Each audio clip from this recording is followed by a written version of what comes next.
Member of the FCC says the First Amendment and the tradition of free expression is slowly slipping away. Joining me now to discuss this is legal and media analyst Lionel of Lionel Media. So, Lionel, do you really think that free speech is under attack? Yes, absolutely. Look at what you just talked about. Two different vectors. Think about this. First of all, you have this encryption issue. And again, the government is using the specter of terrorism. And whenever you say terrorism, we have to do anything to stop terrorism. Through this incredible Hegelian dialectic, like a dog whistle, we just freeze. And through some patellar Pavlovian reflex of nodding, we say, well, absolutely, sure, take it. No! Encryption is speech. Encryption is language. And then, dovetailing off of this last piece you did about academia, you have self-imposed free speech limitations at various academic institutions with this new idea of microaggressions and trigger warnings, where students are not only becoming acclimated to and conditioned to, but almost in a strange way, encouraged and applauded into this hypersensitive overreaction to anything they don't like, up to and including history. So, I mean, free speech is maybe not dead, but it's on critical support, life support. Well, exactly. And here's the thing I've got a question about. The safe spaces concept at universities that's happening now. Professors getting fired for being direct to students. You know, all of these rules about, you know, administrations coming out and saying, don't wear these Halloween costumes. People cry foul, and then they're fired because they said that people should toughen up a little bit. It wasn't like that when I was in school. What about you?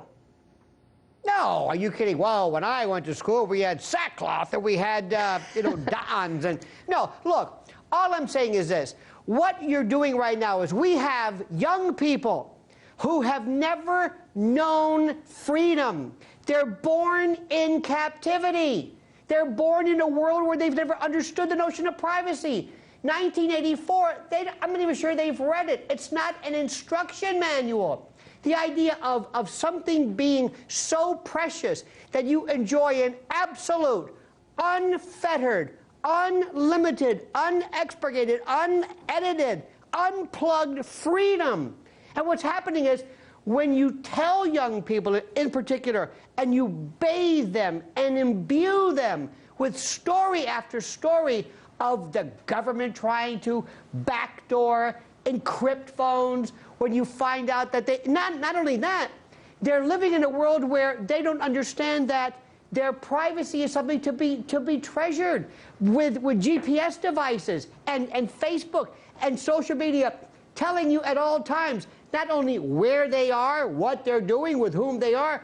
So you've got an internal, almost a strange kind of a captivity phenomenon here, where people who, instead of appreciating the notion of privacy, are themselves proponents of the very programs which starve and cut off and limit their sense of privacy. What about encryption? Now, do you feel like encryption is a privacy protection? Absolutely. It's a doorknob. Anything that limits or affects your sense of freedom, anything that impairs or has a chilling effect on your willingness to express yourself. Look, the Fourth Amendment is a pain in the neck. And the reason why our constitutional forebears had this is that they were going to give the police limited powers. There's no rule that says we have to leave our doors unlocked, turn in our keys. That would be really swell in order to get terrorists. But it's a two-way street. Unfortunately, my freedom and your freedom to be able to be safe in our own privacy and papers is not trumped by some fear of hypothetical terrorism. Exactly. So I guess what I meant to say is encryption is free speech, which you obviously drove home. And, you know, it's like we were talking about earlier. Apple is setting a precedent because if it says no to the U.S., it says no to China. It says no to all of these other countries. Thank you so much for joining me. Apple. Go Apple, right? Thank you so much for joining me on this, Lionel of Lionel Media. Always a pleasure. Thank you.